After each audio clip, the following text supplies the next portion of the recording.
이제 촌락을 넘어서서 도시에 대해서 다루도록 하겠습니다. 도시에 대해서 다루기 이전에 우리나라 근대 도시의 성장 과정, 발달 과정을 간단하게 짚고 넘어갈게요. 뒤에 내용들이 나오고 여러분들이 배경 지식으로 알고 있는 내용들도 포함되어 있어.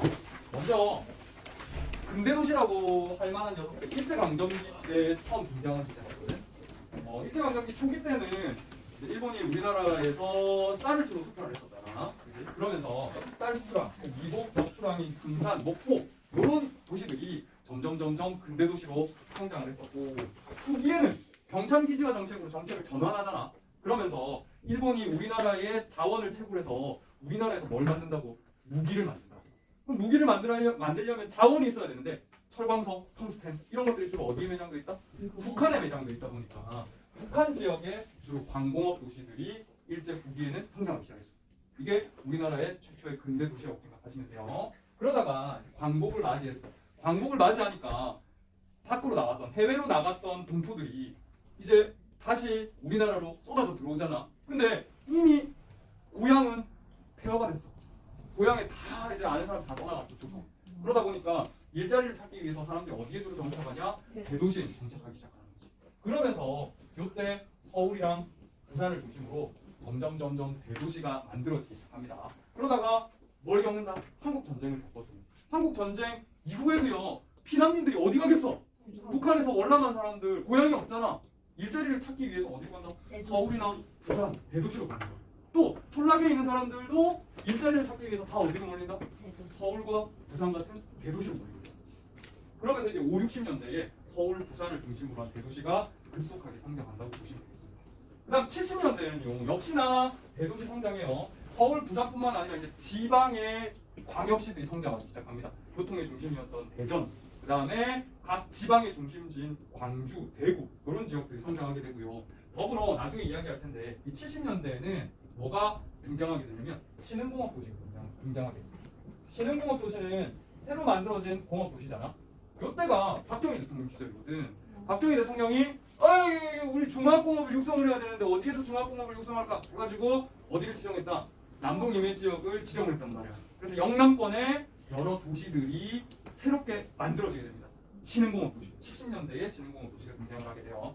그러다가 80년대가 되면 어떤 일이 벌어지냐면 서울은 이미 클 대로 컸어. 서울에 무슨 현상이 나타날까? 나중에 이야기할 거야. 과밀화 현상이 나타나.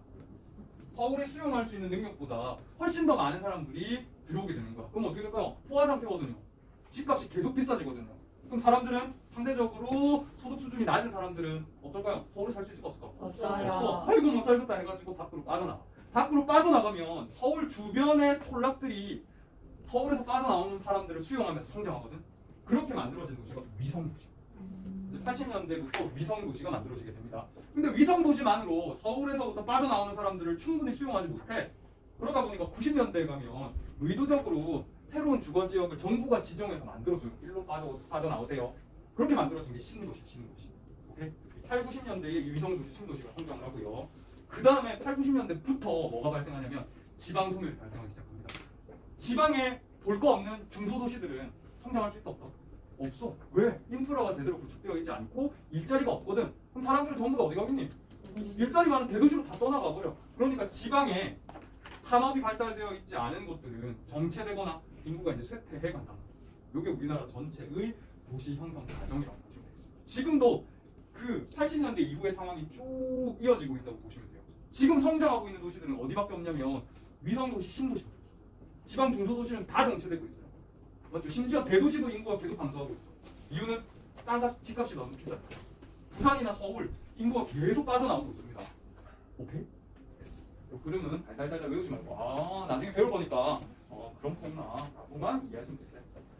자, 지금부터 중요한 내용을 할 건데 우리나라의 정주 체계에 대해서 공부할 거예요.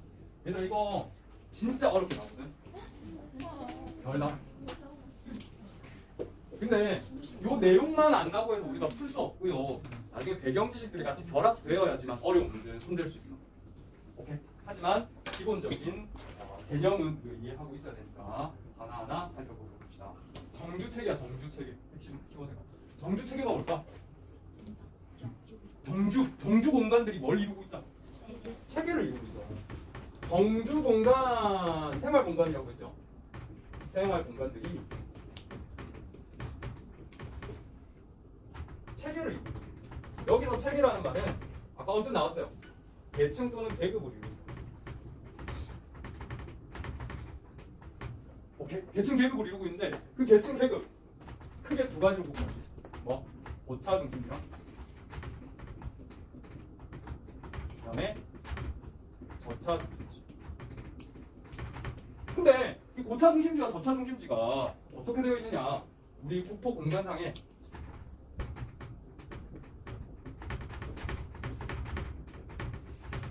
특정한 질서를 보이면서 분포하고 있다.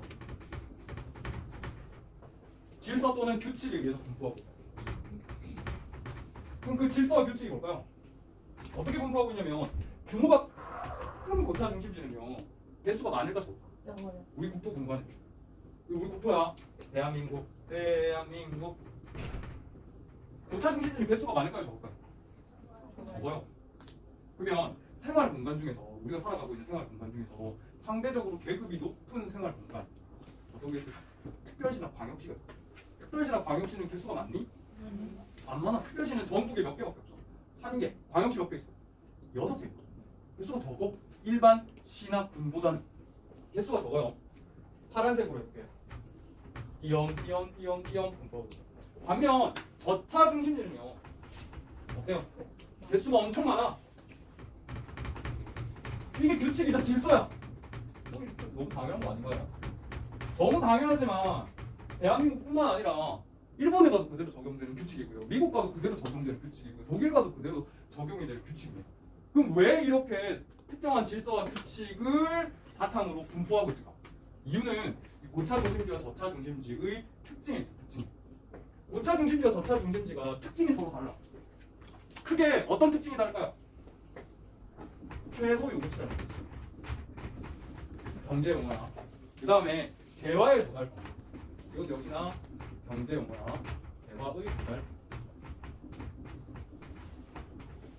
그 다음에 제공하는 중심 기능의 수와 그 다음에 수, 종류. 요게 서로 다르기 때문에 고차 중심지는 국토 공간의 개수가 적고요. 저차 중심지는 국토 공간에 정해진 국토 공간의 개수가 많단 말이에요. 그럼 여기서 최소 요구치가 뭐고 재화의 도달 범위가 뭘까? 최소 요구치는 말 그대로 뭐라고 생각하면 되겠어? 이 하나의 중심지를 유지하기 위해 최소한으로 요구되는 수요 수준이 최소 요구치거든요. 요거는 선생님이 홍콩 관점을 예로 들어볼게요. 저는 왜 도시하다가 갑자기 중국집 이야기를 해요. 얘들아, 도시, 우리가 살아가는 생활 공간은 재화와 서비스를 제공하는 중심 기능이 모여 있는 공간이거든. 이렇게 중심 기능이 모여 있는 공간을 중심지라고도 부르지만 하나의 중심 기능도 역시 중심지라고 부를 수 있어. 재화와 서비스를 제공해주는 역할을 하잖아. 그러면 이 홍콩 반점의 최소 요구치에 대해서 한번 생각해볼게. 반점, 짜장면 하나만 팔아. 그래서 짜장면 하나가 요즘 인플레를 반영해가지고 8,000원 한 그릇에 8,000원 주고 합니다. 근데 8,000원 판다고 해 8,000원에 팔아도 내가 나한테 떨어지는 이윤이 2,000원밖에 안 돼. 한 그릇. 근데 내가 홍콩 반점을 유지하기 위해서 적어도 뭐 재료비 빼고 임대료 빼고 하려면 한 달에 어느 정도 벌어야 될까? 적어도 500을 벌어야 돼. 한 달에. 그러면 최소 요구치 뭘까요? 500만 원이 최소 요구치. 이게 최소 요구치. 맞지? 그리고 요거를 변환할 수 있어. 내가 짜장면 팔고 있잖아. 한 그릇에 2,000원 이윤이 남잖아. 그럼 몇 그릇 팔아야 될까요? 250그릇이야? 2,500그릇이야? 2,500그릇이야. 이 2,500그릇이 뭐야? 최소 요구치. 그러면 국토 공간 안에 사람들이 쫙 분포해 있을 거잖아. 맞죠? 그러면 한 명당 한 그릇 판다고 생각하자. 한 달에 한 그릇 사 먹어. 내 짜장면 홍콩 가자면 한 그릇씩 사 먹어. 한 그릇 다 한 그릇씩 사 먹어. 오케이? 그러면 몇 명이 분포하는 범위가 나의 최소 요구치죠. 2,500명이 여기에 분포하고 있다. 이게 나의 최소 요구치를 만족시킬 수 있는 범위야. 요걸 뭐라고 하냐면 최소 요구치의 범위라고 해요.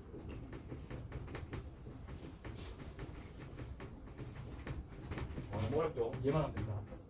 그러면 최소 요구치에 대해서는 이해를 했고 재화의 도달 범위는 뭘까? 재화의 도달 범위. 재화의 도달 범위는 물건이 실제로 팔리는 범위를 재화의 도달 범위라고 불러요. 재화의 도달 범위. 그죠? 자, 내가 통풍반점 주문을 받으면 배달을 나가. 오토바이로 배달을 나가. 그렇지? 그럼 나는 어디까지 배달을 갈 수 있어? 1시간 뭐 왜? 경제적으로 생각해. 나 어디까지 배달할 수 있어? 20분 거리. 배달비가 2,000원을 넘으면 나는 이윤이 있다 없다? 없어. 배달비가 2,000원을 넘어서는 순간 나는 미치면서 팔아요. 그래서 실제로 내 홍콩 반점에서 재화가 도달할 수 있는 범위는 운송비가 얼마까지? 2,000원인 곳까지 배달할 수 있어. 왔다 갔다 2,000원. 맞죠? 그러면 생각해봐. 2,500명이 이렇게 막 사는 공간인데 내 재화의 도달 범위가 요만해. 그럼 나는 홍콩 반점을 계속해서 유지시킬 수 있어? 없어요. 이까지 팔아야 되는데 재화의 도달 범위는 요만큼밖에 되지 않는단 말이야. 그럼 나는 홍콩 반점 유지하지 못하고 망해버려. 반면 재화의 도달 범위가 이까지야. 즉 최소 요구치의 범위보다 재화의 도달 범위가 더 넓어. 그럼 어때? 나 유지할 수 있어. 그리고 요만큼에서 팔리는 수익이 결국 나의 순수익. 맞죠? 중심지 유지할 수 있어. 요거를 너무 어렵지만 접목시켜볼게. 도시로 접목시켜볼게. 생활 공간으로 접목시켜볼게. 우리가 사는 생활 공간에 홍콩 반점과 같은 중심 기능들이 엄청 많단 말이야. 맞죠? 그 많은 중심 기능들을 유지하기 위해서는 결국 누가 있어야 돼? 사람이 있어야 돼. 왜 사람이 뭘 하니까? 소비를. 맞죠? 그러면 상대적으로 고차 중심지가 있고 저차 중심지가 있다 해서 고차 중심지는 최소 요구치의 범위가 넓을까 좁을까? 넓어. 사람을 많이 확보해야 돼. 그래야지 고차 중심지는 유지가 될 수 있어. 그래서 광역시나 특별시는 인구가 어떤 거야? 많은 거야. 반면 저차 중심지는요. 중심 기능이 별로 없어. 그러니까 사람이 많을 필요 있다 없다? 없어. 그래서 저차 중심지는요. 최소 요구치의 범위가 좁아. 그리고 거기에 있는 중심 기능들, 재화의 도달 범위도 좁을 수밖에 없어. 맞지? 그렇기 때문에 짠! 그 특징을 접목을 시켜본다면 우리 국토 공간이 이렇게 있네. 이게 우리 국토 공간이에요. 이제 네모나게 그리겠습니다. 고차 중심지. 그래서 재화의 도달 범위가 고차 중심지는 어떻다고요? 넓어요. 즉 많은 사람을 필요로 해. 이만큼의 공간을 확보해야지만 고차 중심지가 들어갈 수 있어. 그럼 국토 공간에 고차 중심지 많이 들어갈 수 있니? 인구를 많이 확보해야 되는데 안 되죠. 개수가 적을 수밖에 없단 말이야. 저차 중심지는 요만큼의 인구만 확보해도 들어갈 수 있어. 공간이 남네. 공간이 남네. 남아. 나치고 남아. 그러니까 개수가 어떨 수밖에 없어. 저차 중심지는 많을 수밖에 없어. 요게 어디에도 그대로 접목되냐면 나중에 상업 서비스에도 그대로 접목되거든요. 이를테면 얘들아 물건을 파는 상점이 다 같은 상점이 아니다. 나름의 계층이 있어. 맞니? 물건 파는 상점 제일 정점에 뭐가 있어? 백화점이 있어. 백화점 최소 요구치의 범위가 엄청나게 넓습니다. 최소 요구치도 크고요. 선생님이 20년 전에 롯데백화점 유지되려면 하루에 얼마 벌어야 되냐? 1억 벌어야 돼. 20년 전에. 지금은 더 많이 벌어야 되겠죠. 롯데백화점을 유지하기 위해서 하루에 적어도 매출 2, 3억은 돼야지 유지를 할 수 있어요. 그러면 2, 3억을 벌려면 사람들이 많이 와야 되잖아. 사람들이 많이 오려면 재화의 도달 범위가 어떻다? 넓어야 된다. 그래서 너희들 유라에 사는 사람들 옷 사러 창원 롯데백화점 가잖아. 그만큼 재화의 범위가 넓은 거야. 도달 범위가. 맞죠? 얘가 백화점이 정점에 있어. 같은 물건을 팔더라고. 그 다음 백화점 밑에는 뭐가 있을까? 대형마트. 너네 대형마트는 시를 넘어서 가지 않죠? 맞죠? 시를 넘어서 가지 않습니다. 대형마트 밑에 뭐가 있을까? 슈퍼마켓. 마지막 가장 규모가 작은 저차 중심 기능, 소매업 중에 가장 규모가 작은 저차 기능 뭐가 있을까요? 편의점. 편의점은 동네를 넘어서 잘 가지 않아. 그러면 이 소매업체들도 요 규칙이 즉 정규 체계가 그대로 적용이 돼. 창원시야 또는 김해시야 백화점 개수 많을까 적을까요? 제일 적어. 왜? 최소 요구치의 범위가 가장 넓어. 제일 많은 사람을 확보해야 되니까 백화점은 개수가 적어요. 그 다음 대형마트가 적죠. 제일 많은 건 뭐야? 편의점이죠. 맞니? 이게 규칙이자 질서라. 공간에 분포하는 중심지들의 규칙이자 질서란 말이야. 이걸 뭐라고 부른다고? 정규체계. 또는 도시 체계라고 부릅니다. 알겠죠? 그래서 고차 중심지, 다시 말해 대도시는요, 우리 국토 공간의 개수가 적어요. 반면 중소도시들은 개수가 어떻다? 많아요. 우리 규칙과 질서야. 자, 그러면 이 정주 체계의 특징을 한번 살펴보도록 합시다. 먼저 정주 체계의 의미, 정주 공간상의 상호작용에 따라 나타나는 계층 또는 계급인데요. 크고 작은 정주 공간들은요, 공간상의 일정한 규칙과 질서를 통해 분포하고 있습니다. 이 일정한 규칙과 질서, 고차 중심지는 개수가 적고 저차 중심지는 개수가 많다. 이 질서를 통해 분포하고 있죠. 자, 근데 고차 중심지와 저차 중심지의 특징이 어떻다고요? 최소의 규칙. 말이 너무 어려웠어. 인구로 바꿔서 생각해. 고차 중심지는 사람이 많아 적어? 많아. 저차 중심지는 사람이 많아 적어? 적어. 그렇죠? 그 다음 재화의 도달 범위는 영향권이라고 생각하면 됩니다. 영향권. 물건이 팔리는 범위니까. 고차 중심지, 얘들아 대도시는 영향권이 넓어 좁아? 넓어. 생각해볼래? 너네 큰 병 걸리면 어디 가니? 서울 가요. 맞죠? 거꾸로 이야기하자면 서울의 영향력이 그만큼 넓다는 거야. 그 다음 너네 어느 정도 이제 돈을 벌면 여자친구들은 애기들 데려오고 싶잖아. 우리 명품 아기들. 그럼 창원에 명품 많니? 많이 없어요. 브랜드 수도 없고요. 상품 종류도 그렇게 많지 않아. 그러면 애기들 데려오려면 어디로 가? 일단 부산에 가서 본다고. 왜? 창원보다는 부산이 더 규모가 큰 고차 중심지야. 근데 부산에도 없을 수 있어. 그럼 어디 가면 있어? 서울 가면 있다고. 거꾸로 생각하면 서울의 영향력이 전국을 커버한다. 맞지? 영향력은 대도시일수록 고차 중심지일수록 높고 넓고, 그다음 저차 중심지일수록 좁습니다. 그 다음에 중심지 기능, 제공하는 중심지 기능은 고차 중심지일수록 많을까 적을까요? 많아요. 서울 이거 대입해 보면 돼. 서울에는 수많은 기능들이 존재해. 지방이 없는. 맞죠? 훨씬 더 많은 기능들을 제공해주고 있습니다. 근데 저차 중심지 촌에 가면 아이고 뭐 똑같은 슈퍼 왔는데도 상품이 별로 없어요. 맞죠? 제공하는 기능이 적습니다. 그래서 고차 중심지와 저차 중심지는 이러한 특징들이 서로 다르기 때문에 공간상에 서로 다른 규칙과 질서를 바탕으로 분포하고 있다는 거지. 그 규칙과 질서가 표에 같이 실어놨어. 고차 중심지일수록 개수가 많다 적다? 적다. 저차 중심지일수록 개수가 많다 적다? 많다. 맞죠? 중심지의 간격은 뭘까요? 중심지와 중심지 간의 간격이야. 개수가 같은 공간 안에 개수가 적으니까 간격은 어때? 멀 수밖에 없어. 개수가 많으면 상대적으로 중심지와 중심지 간격이 어때? 좁아. 맞죠? 요걸 어떻게 적용할 수 있냐면 백화점, 대형마트, 슈퍼, 편의점. 창원에 백화점 3개 있어. 중심지와 중심지 간의 간격. 백화점과 백화점의 간격 어때? 멀어. 뭐 타고 가야 돼? 차 타고 가야 돼. 제일 개수 많은 거 뭐야? 편의점이야. 중심지와 중심지 간의 간격이 좁아. 동네마다 한두 개씩 있어. 그래서 너네 왔다 건 소다 마셔 자려고 하는데 어이 옆에 GS 25시간이가 없어. 그러면 옆에 CU 가면 있어. 차 타고 가니? 왜? 나오. 맞죠? 이렇게 하면 돼? 이해하시면 되겠습니다. 자, 정주체계 형성 과정에 대해서 언급하도록 하겠습니다. 3, 4번 그것도 이해하셔야 돼요. 어렵죠? 먼저 그러면 이러한 정주체계 어떤 과정을 통해서 형성이 될까? 교통통신이 발달해. 그러면 뭐가 발생해? 지역 간에 왔다 갔다 상호작용이 발생해. 왔다 갔다 상호작용이 발생하면 원래 사람 관계도 그렇다. 인간 관계도 처음에 반을 배정받았어. 그러면 다 똑같아. 이 친구 저 친구 이 친구 저 친구 이 친구 저 친구 이 친구 저 친구. 교류를 할 거 아니야. 교류를 하다 보면 상호작용이 중복되고 겹치고 몰리는 친구가 만들어져 있었어. 맞지? 그러면 이 무리 안에 뭐가 되는 거야? 리더가.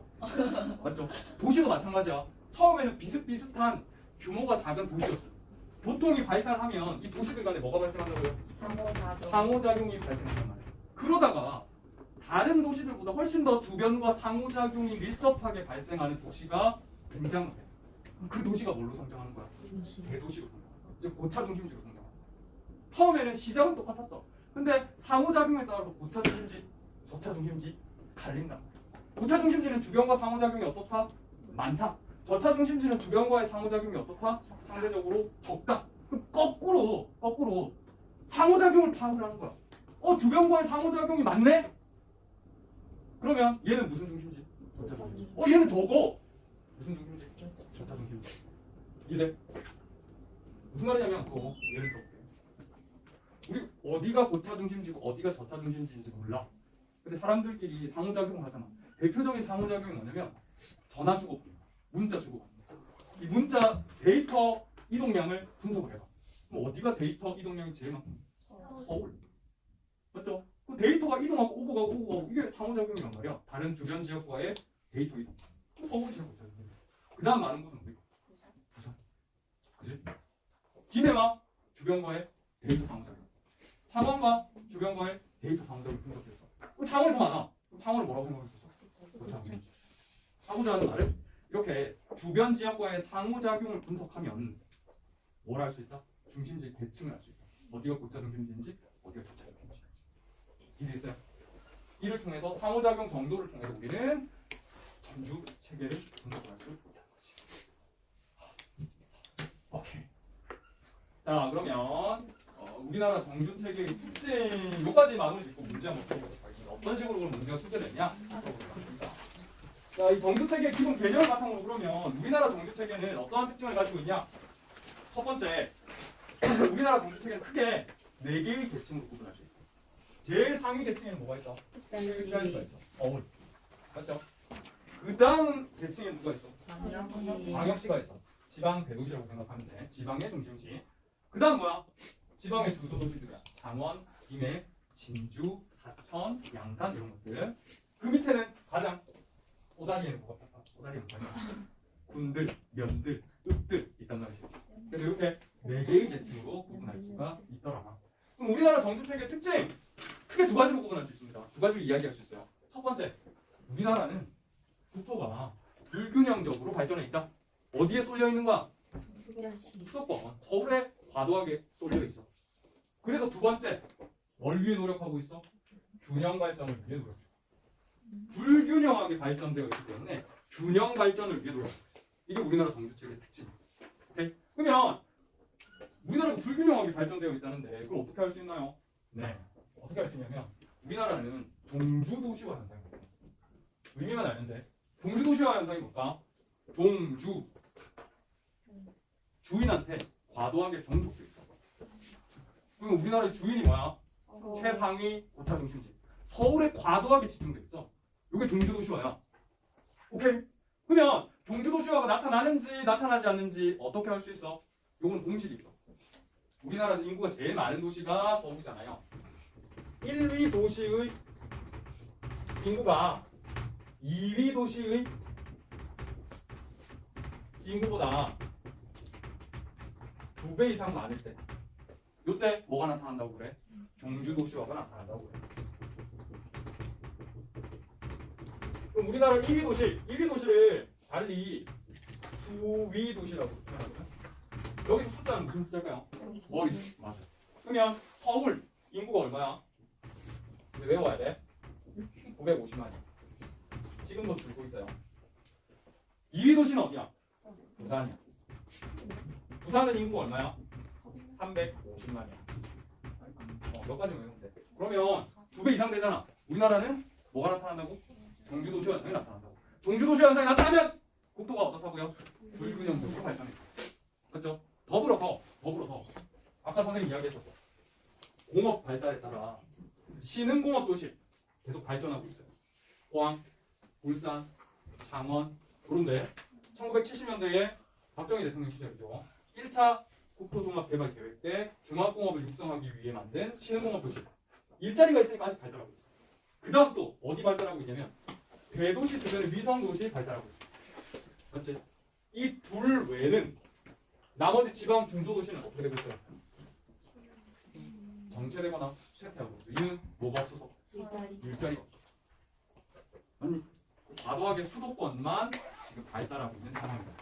전체적으로 그려보면 수도권과 신흥공업 도시는 영남권에 있잖아. 수도권과 영남권 이외에는 전부 다 죽어 있다. 지방 소멸이 상당히 가속화되고 있다. 그렇게 이해할 수 있는 거죠. 그러니까 정주 체계가 뒤틀려 있다. 이렇게 이해를 하시면 되겠습니다. 그래서 이 뒤틀린 걸 바로잡기 위해 뭐 하고 있다? 균형 발전을 위해 노력하고 있다. 이 균형 발전을 위해 만든 도시가 뭐야? 혁신 도시야. 나중에 나오는 혁신 도시. 기업 도시, 혁신 도시. 우리 외웠었죠, 그죠? 시험 쳤었죠. 부사진, 골진 원전, 중간에 했었죠. 자, 그러면 확인 문제 한번 풀어볼까요? 다음 페이지. 이거하고 문제 한번 풀어보겠습니다. 자, 1960년대에 대도시 인구가 급증한 이유는 2000년도 현상 때문이다. 그래서 이 시기는 그렇게 신경 쓰지 마. 대도시 인구가 급증한 이유는 2000년도 현상이다 때문이다. 맞죠? 2000년도가 촌에서 이동해서 도시로 향한다. 우리나라의 대도시는 대부분 전락에서 이동한 사람들 때문이잖아. 70년대에는 정부 정책에 따라 남동 이메 지역을 중심으로 신흥공업 도시가 성장했다. 맞죠? 대도시는 중소도시보다 최소 요구치가 크다. 최소 요구치 인구라고 생각하면 돼. 인구가 많다. 나중에 보면 깜짝 놀란다. 답이 다 오라서. 중소도시의 대도시보다 재화의 도달 범위가 좁다. 재화의 도달 범위는 영향력. 맞죠? 이거 왜 다 올까? 왜냐면 실제로 기출 문제 보기에서 굉장한 거거든요. 선생님이 굳이 바꿀 이유를 못 느끼겠더라고. 그러다 보니 답이 다 오야. 5번 상위 계층의 도시는 하위 계층의 도시보다 도시 기능은 다양하고 도시 수는 적다. 오 맞아. 대입해 보면 돼. 상위 계층 도시 광역시, 하위 계층의 도시 중소도시. 어디가 도시 기능 다양한? 상위 계층. 도시 수는 어디가 적어? 대도시. 맞죠. 대도시는 중소도시보다 중심 기능이 다양하다. 같은 말이잖아. 맞죠? 똑같이 기출에 나왔던 거야. 뭐야? 그리고 도시의 인구 규모가 클수록 인구 규모가 크다는 말은 최소 요구치가 큰 대도시다. 고차 중심지다. 이런 말이잖아.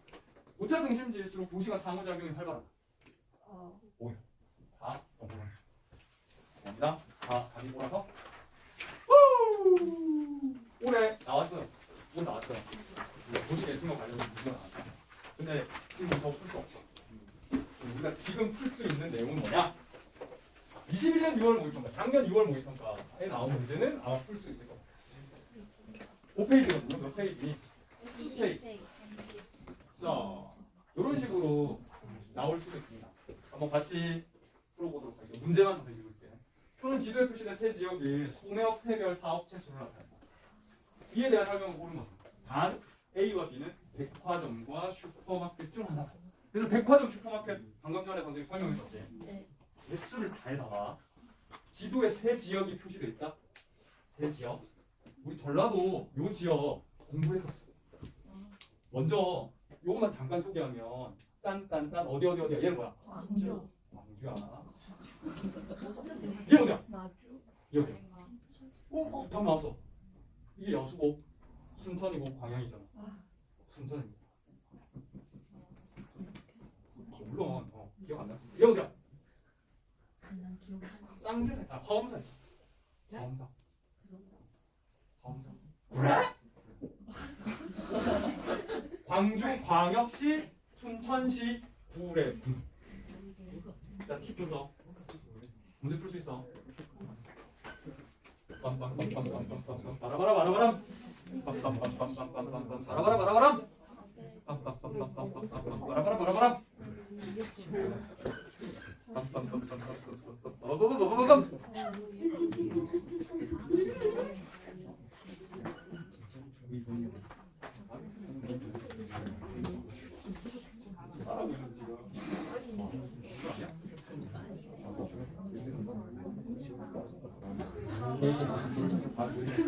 얘들아, 이 간간히 답이 틀린 문제가 있을 수 있어요. 너무 믿지 마. 선생님이 일단 보고 한다고 해도 오류가 있을 수 있거든.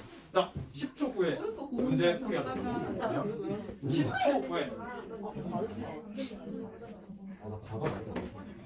이게 지리가 문제가 정확하구나. 근데 이런 형식을 알면 답이 틀릴 수도 있다고 했어요. 자, 풀이해 보겠습니다. 집중하시고 이 문제 풀이하고 나서 똑같은 유형의 문제 다시 한번 풀게요. 표는 지도에 표시된 세 지역의 소매업태별 사업체 수를 나타낸 것이다. 이에 대한 설명을 보는 거죠. 핵심이 뭐냐면 표시된 지역 일단 알아요. 그리고 표시된 세 지역의 계층을 이해해야 돼. 맞니? 제일 고차 중심지가 누구야? 광주야. 왜? 광역시니까. 그 다음에 시와 군 중에는 누가 고차 중심지야? 시. 순천이고. 그 다음 마지막 제일 저차 중심지가 그리고요. 지금 소매업태별 사업체 수가 나와요. 이 소매업태가 물건 파는 상점이잖아. 상점의 역할, 재화를 공급해주는 거거든. 얘 중심지야, 중심지. 그러니까 백화점도 중심지고 슈퍼마켓도 중심지인 거야. 근데 가나다 지역에 백화점이 몇 개 있고 슈퍼마켓이 몇 개 있고 대형마트가 몇 개 있고 편의점이 몇 개 있고 쭉 제시가 돼 있어. 각각의 소매업태는 뭐냐면 각각의 중심지가 가지고 있는 중심 기능이야. 또는 중심 기능의 종류야. 그럼 우리 아까 공부했던 고차 중심지일수록 중심 기능의 수도 많고 종류도 많다 했어. 그럼 광주, 순천, 구례 중에 가장 소매업태 수가 많은 곳은 어딜까요? 광주입니다. 종류가 다양한 곳 어딜까요? 광주입니다. 그럼 제일 종류도 적고 수도 적은 곳은 어디야? 사람이 적게 사는 구례. 그걸 가지고 봐봐. 일단 토탈 개수를 볼래? 어디가 제일 많아? 가가 제일 많아. 제공하는 중심지 수의 중심 기능 수가 제일 많은 곳이 가잖아. 가가 그래서 광주야. 제일 적은 곳은 어디야? 다야. 그럼 나가 볼까요? 세부적인 개수를 한번 볼게. A와 B 둘 중 하나는 백화점이고 하나는 슈퍼마켓이잖아. 둘 중에서는 누가 고차 중심 기능이야? 백화점. 그치? 그럼 백화점은 같은 공간 안에 개수가 많을까 적을까요? 적어요. 그럼 A와 B를 볼게요. A는 광주 안에 3개밖에 없어. B는 433개가 있어. 누가 백화점일까? A가 백화점이지. B가 뭐다? 슈퍼마켓. 매칭시킬 수 있는 이견이. 네. 1번 볼게. 1번. 이런 지역 문제를 꼭 넣어요. 다에는 구례잖아. 우리 가봤어. 국가정원과 랑사르 협약에 등록된 습지가 있다. 어디는? 습지잖아. 뭐에 대한 설명이야? 나에 대한 설명이야. 맞죠? 역시 1번은 답이 아니죠. 2번. 서울로 직접 연결되는 버스 운행 횟수는 나가 가보다 많다. 얘들아, 여기 밑줄 쳐볼래? 서울로 연결되는 버스 운행 횟수. 밑줄. 밑줄 쳤네! 이게 뭐야? 와! 상호작용. 와, 아주 상호작용. 얘들아, 상호작용은 고차 중심지가 많아, 저차 중심지가 많아? 고차 중심지가. 그럼 나와 가 중에 누가 더 많아? 가가 더 많아. 맞죠? 틀렸네요. 죄송합니다. 3번. A는 B보다 소비자의 평균 이용 빈도가 높다. 요거 선생님이 알려주지 않았어. 이렇게 써볼래? 잘 고민해봐. A랑 B, 백화점과 슈퍼마켓인데 얘들아, 고차 중심지는 이용 빈도가 많을까 적을까? 많을까 적을까? 너는 백화점 한 달에 몇 번 가? 3번 갈까 말 거잖아. 맞죠? 그럼 슈퍼는? 그러니까 집에 있으면 거의 맨날 가잖아. 그러면 고차 중심지와 저차 중심지 중에서 누가 더 이용 빈도가 높을까? 저차 중심지가 이용 빈도가 높죠. 알겠죠? 오케이? 마찬가지야. 이걸 도시로 확대시켜볼게. 너네 일반적인 상품들은 주로 지역에 있는 뭐 백화점이나 대형마트에서 사. 근데 좀 고급스러운 것들, 그다음 지역에 안 팔만한 물건들은 어디 가서 사? 백화점.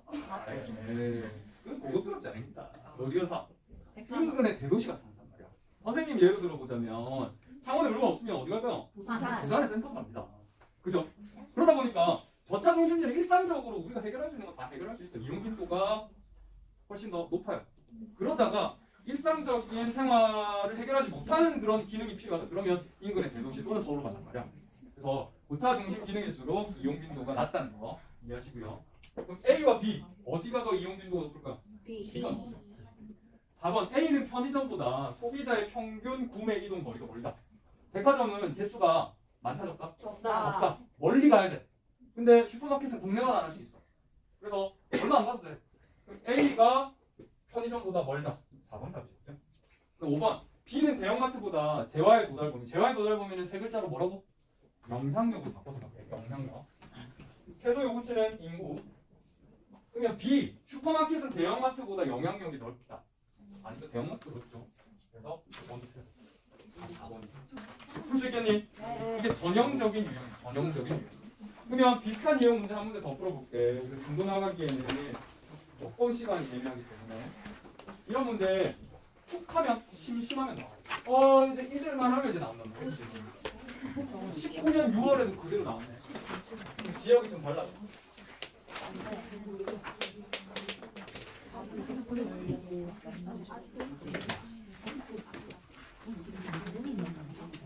자, 다음 페이지에 7번 한번 볼게요.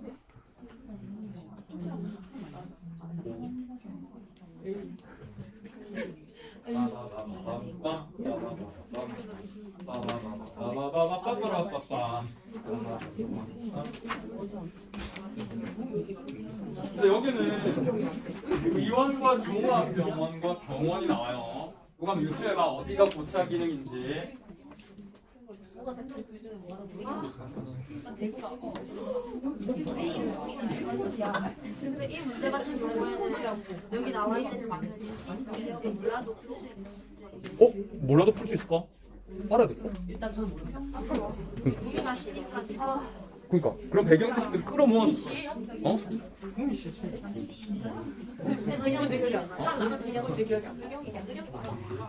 우성 김우의 여기 성이래 의성. 의령이 어디야? 지금 의논하고 이러면 안 된다. 여기 예쁘게 할게. 안동으로 가야지. 우리 정식 저녁 뭐니? 돈가스.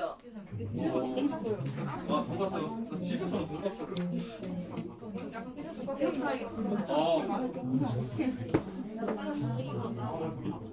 자, 볼까? 백승이 너 왜 이렇게 빨리 풀어? 너는 또 두피에 학대했다. 왜 좋아해? 어? 진짜? 자, 보자. 일단 기본적으로 지역 문제랑 결합되는 겁니다. 일단 어디냐면 대구 경북이죠. 그죠? 대구입니다. 대구 광역시. 이거 선생님이 진짜 많이 나오는 지역이라서 외우자 했잖아. 오성, 김구의, 안동. 맞죠? 여기 어디야? 고령. 어제 고령토. 이 고령. 어디야? 참외. 성주. 고령과 성주는 시험 문제 한 번도 나온 적 없어. 오성, 김천 나와요. 뭐 때문에? 혁신도시. 경북 혁신도시. 그 다음에 구미. 마이구미 쌤 뭐 있다고 했어? 애플, LG 이런데. 선생님 지금 망했습니다. LG 이런데 주식을 많이 사들고 있어요. 구미 씨예요. 구미 씨. 선생님처럼 어줍잖게 투자한다. 구이 안동. 얘는 안동 씨야. 안동 씨. 얘는 뭐야? 의성군. 의성은 마늘. 맞죠? 그리고 선생님이 기후 파트 때 강조했어. 의성과 안동이 남한에서 가장 어떻다? 비가 적어. 자, 그다음에 그래서 요 세 지역의 계층은요. 대구, 그다음에 구미. 그거 한번 이제 개수다 봐봐. 어디고? 시가. 대구. 그다음에 제일 적은 게 의성. 구미. 맞죠? 다음하나. 종합병원이랑 의원 중에서 누가 못 차요? 개수 적은 게 종합병원이에요. 다가 동. A는 구입니다. 싸면서 가, 싸면서. 이거 B는 C보다 하나 C보다 많다. C는 A보다 중심지 B는 수가 적다. 고차 중심지잖아. 괜찮아. 나는 병원보다 의료기관장 서비스를 제공하는 공간이거든. 의료기관장 서비스를 제공하는 공간이 뭐는 거야? 재화에도 넓고 영향력이거든. 영향력은 누가 뭐 넓어? 병원이 넓죠. 개수가 적은 거다가. 나는 나보다 최소 요구치가 크다. 이 부분을 맞죠?